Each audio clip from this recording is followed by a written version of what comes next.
Hi friends, இன்றைக்கி நம்ம பார்க்க போகிறது என்னென்னா, கோயம்புத்தூர் பக்கத்தில் ஒரு கிராமத்தில் என்ன நடந்துச்சு அப்படின்னு தான் நம்ம பார்க்க போகிறோம்.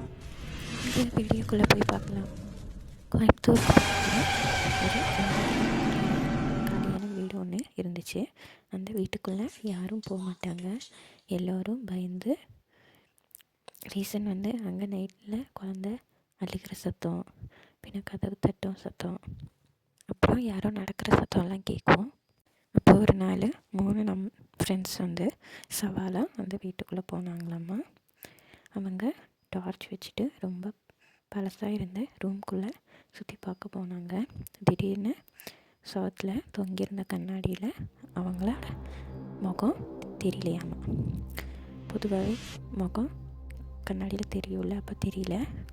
அதுக்கு பதிலாக ரத்தம் சொட்ட சொட்ட இருந்த கண்ணிலேருந்து ரத்தம் வரும்போது ஒரு பெண்ணு அவங்கள பார்த்து சிரிச்சுட்டு இருந்தாங்கம்மா. அதை பார்த்து 3 ஃப்ரெண்ட்ஸும் பயந்து போய் ஓட முயன்றாங்க. அப்போது கதவு தானே மூடிடுச்சு. அந்த பேய் மெதுவாக சொல்லிச்சான், இங்கே வந்தவர்கள் யாரும் உயிரோடு திரும்பியதில்லை.